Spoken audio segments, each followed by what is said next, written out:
በስመ አብ ወወልድ ወመንፈስ ቅዱስ አሐዱ አምላክ ንመጠንገረን ተዛቲ ለተወሰብ ተዛቲ ሰዓት እንደ ባቲ ወረ መንፈስ ቅዱስ መልተ ሰማያቱ የጸለሎ ለዝንቶ መስዋዕቱ የቅዱስ ወበሰሙ ምራብራቁ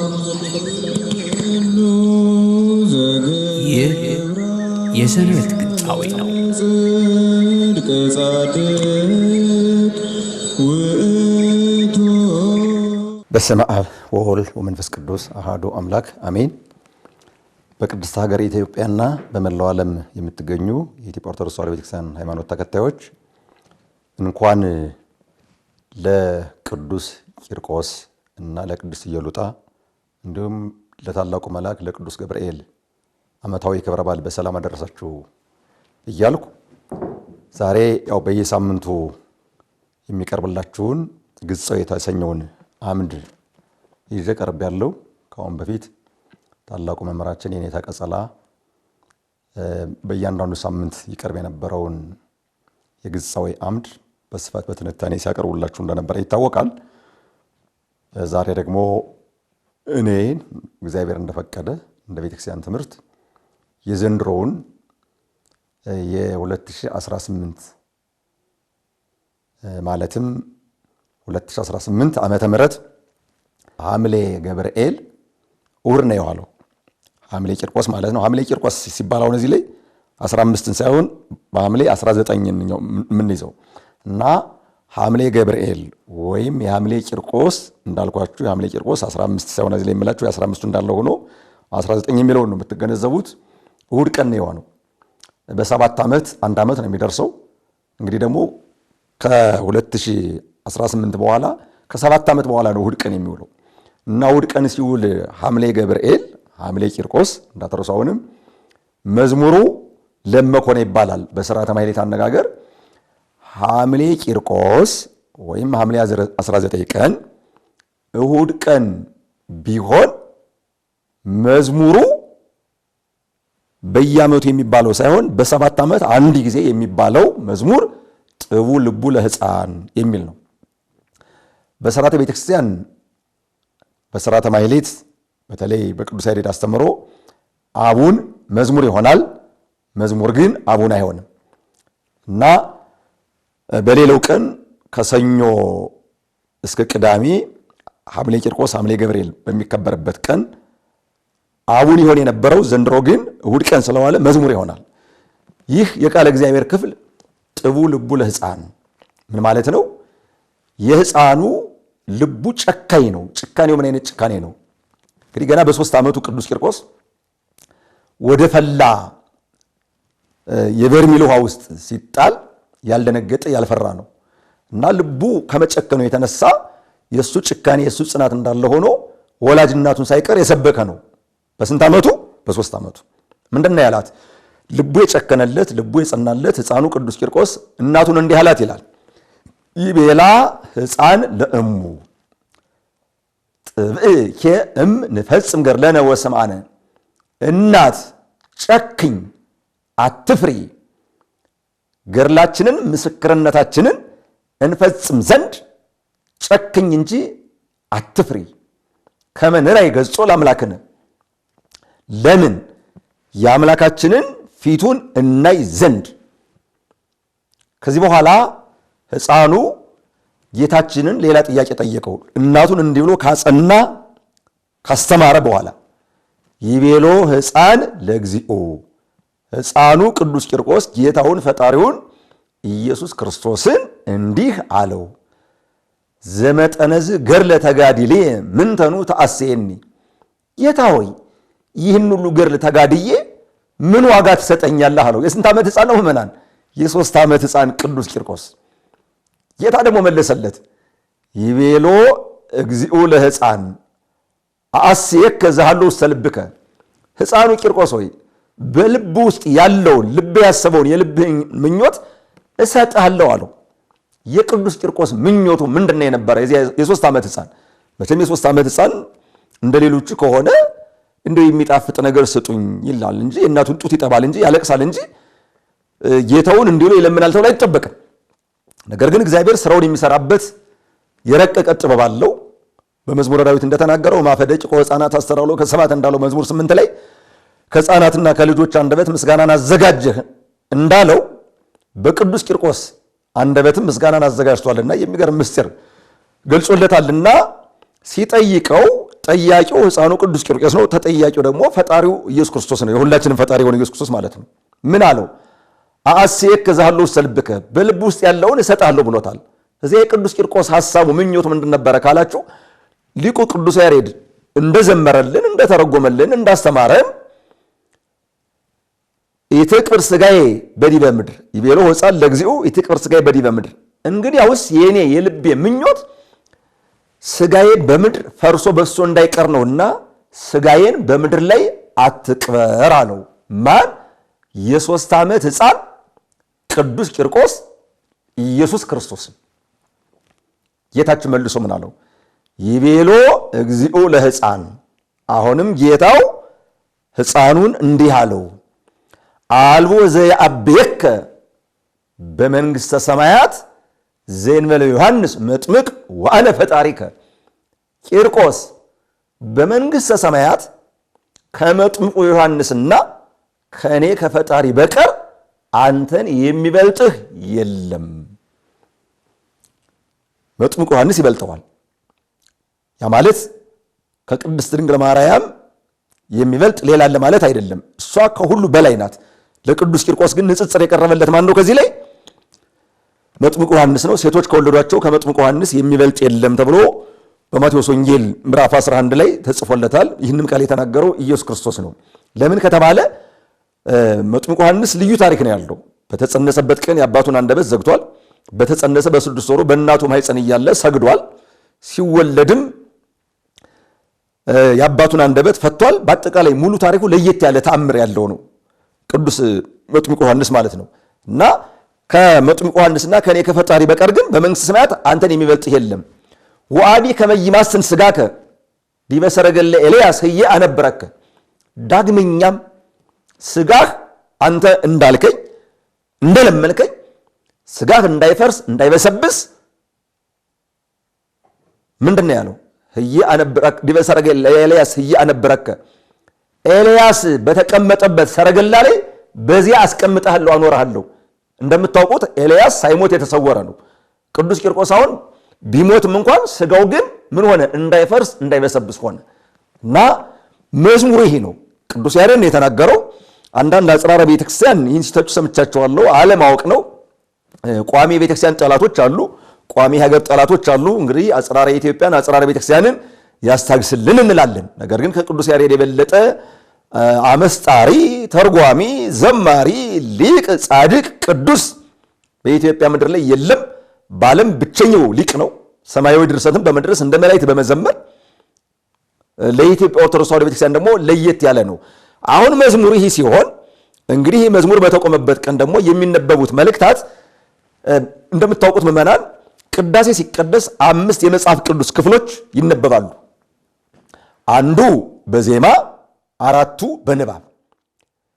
መጀመሪያ የሚነበበው ሁልጊዜም በቅዳሴ ጊዜ የቅዱስ ጳውሎስ መልእክት ነው፣ ወይም ከቅዱስ ጳውሎስ መልእክታት አንዱ ነው። በዛሬው ዕለት ማለትም ሐምሌ 19 ቀን እሁድ ቀን በዋለበት ቀን ከቅዱስ ጳውሎስ መልእክት እንዲነበብ መጽሐፈ ግጻዌ የሰራው አንደኛ ተሰሎንቄ ምዕራፍ 2 ከቁጥር 1 እስከ 13 ያለው ነው። ምዕመናን መጽሐፍ ቅዱስ በእጃችሁ ካለ አንቡት። ሁለተኛ የሚነበበው የቅዱስ ጴጥሮስ መልእክት ነው፣ በዛሬው ዕለት ማለት ነው። አንደኛ ጴጥሮስ ምዕራፍ 2 ከቁጥር 1 እስከ 13 ነው። በነገራችን ላይ በጣም ልዩ መልእክት ነው፣ አንቡት። ሶስተኛ የሚነበበው ግብረ ሐዋርያት ነው፣ ምዕራፍ 20 ከቁጥር 1 እስከ 13 ነው። ከዚህ በኋላ እንግዲህ የምንሄደው ወደ ምስባኩ ይሆናል።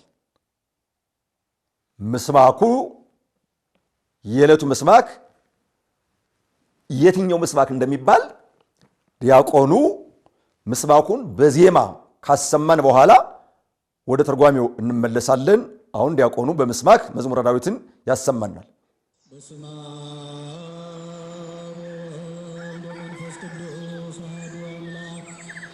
መጠንገረን ተዛቲ ለተወሰብ ተዛቲ ሰዓት እንደ ባቲ ወረ መንፈስ ቅዱስ መልተ ሰማያቱ የጽልሎ ለዝንቶ መስዋዕቱ የቅዱስ ቦጸ ሙራ ሙራ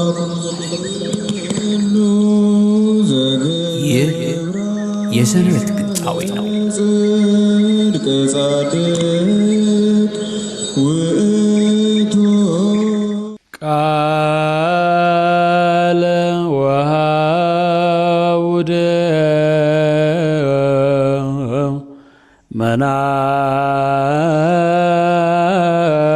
መናት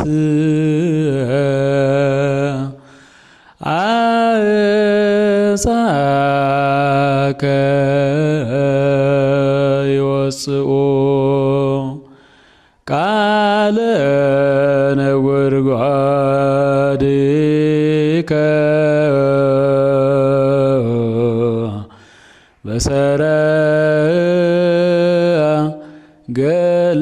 በሰረገላት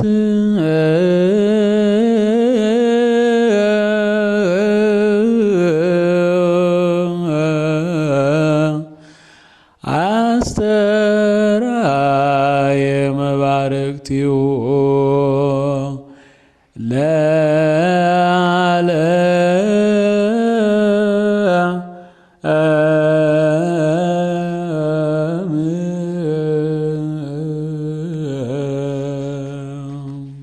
በስመ አብ ወወልድ ወመንፈስ ቅዱስ አሐዱ አምላክ ንመጠንቅርም ተዛቲ ሎቶ ሰብ ተዛቲ ሰዓት እንደ ባቲ ወር መንፈስ ቅዱስ መልተ ሰማያቱ የጽልሎ ለዝንቶ መስዋዕቱ የቅዱስ ወቦ ጸሙራ ይህ የሰንበት ግጣዊ ነው። ጽድቅ ጻድቅ ውእቱ አዎ እንደሰማችሁት መዝሙሩ ዛሬ የተሰበከው ማለት ነው ምስባኩ መዝሙረ ዳዊት 76 ቁጥር 17 ላይ ያለ ቃል ነው። እንዲህ ይላል ቃሉ።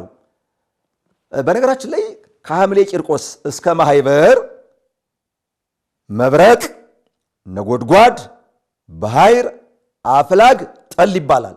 ከሐምሌ ቂርቆስ የሚለው አሁንም መናን ተመልከቱ፣ ሊቃውንቱ ያውቁታል። ከሐምሌ 19 ጀምሮ ማለት ነው እስከ ማህበር ማለት እስከ ነሐሴ 10 ማለት ነው።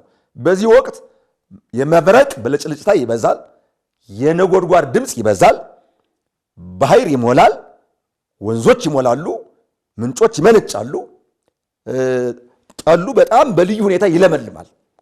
እና ወቅቱ በዚህ የሚሰየም ሲሆን መዝሙረ ዳዊት ላይ ማለትም መዝሙር 76 ቁጥር 17 ላይ ዲያቆኑ በዜማ ያሰማል። ምን የሚል ነበረ ሰምታችሁታል?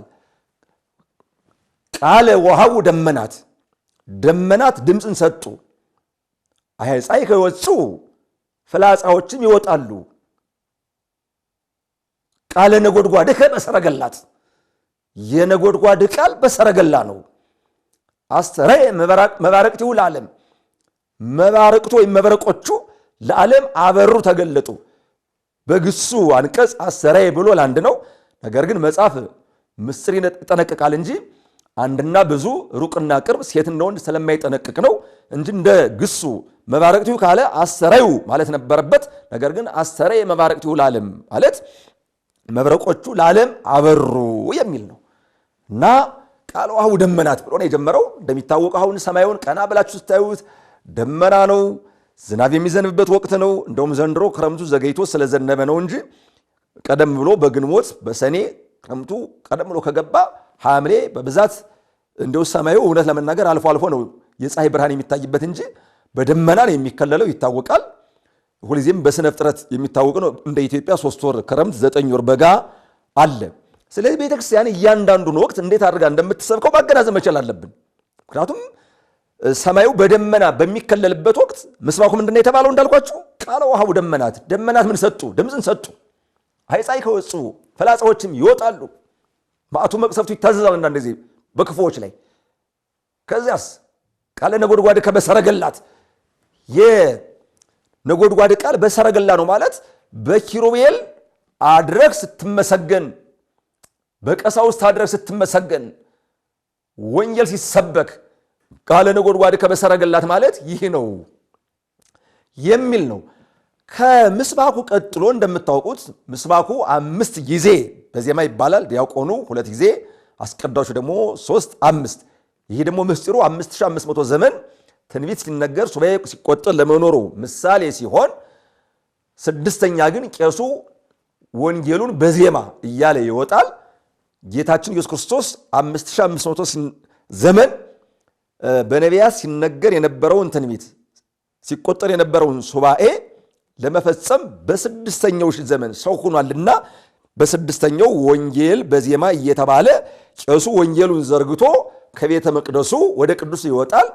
ቅድስቱ ላይ ቆሞ የሚያነበው ወንጌል የሉቃስ ወንጌል ምዕራፍ 10 ቁጥር 17 እስከ 25 ያለው ሲሆን ምን ይላል?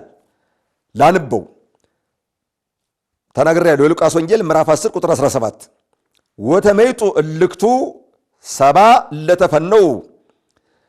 እዚህ በኋላ የተላኩት 70 ሰዎች እንዘ ይትፌስሑ ደስ እያላቸው ተመለሱ። ወደ ማን? ወደ ጌታችን። ወይቤልዎ እግዚኦ አጋንንትሂ ገረሩ ለነ በስምከ፣ አቤቱ አጋንንት በስምህ ለእኛ ተገዙልን አሉት። እነማን? የተላኩት 70 አርድእት የሚባሉት። ወይቤሎሙ ርኢክዎ ለሰይጣን ከመ መብረቅ ወድቀ እምሰማይ፣ ሰይጣንን እንደ መብረቅ ከሰማይ ሲወድቅ አየሁት አላቸው።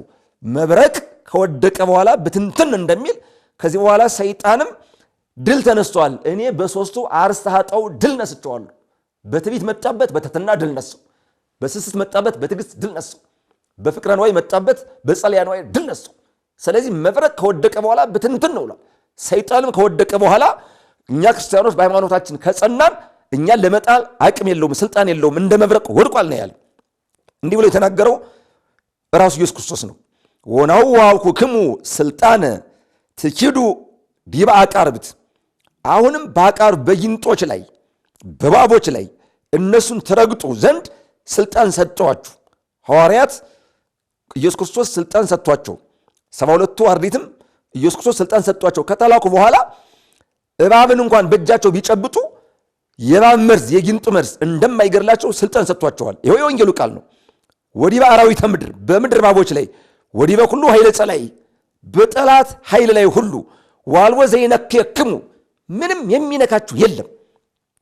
ወባሕቱ በዝሰ ኢትትፈስሑ፣ እንደየቤቱ ንባብ ነው።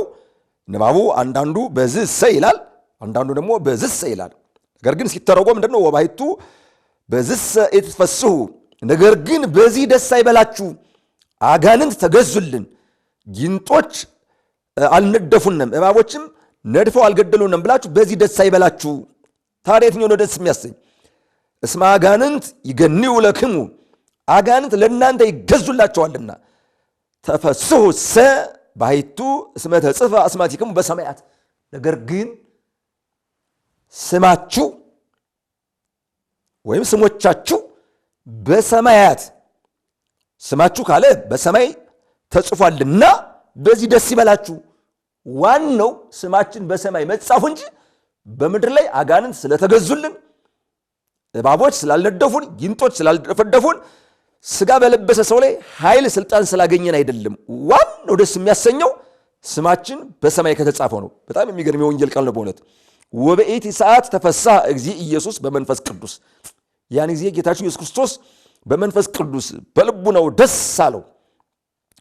ወይቤ አእምነከ አባ እግዚአ ሰማያት ወምድር፣ አባት አባ የሚለው አባቱን የባሕሪ አባቱን ነው።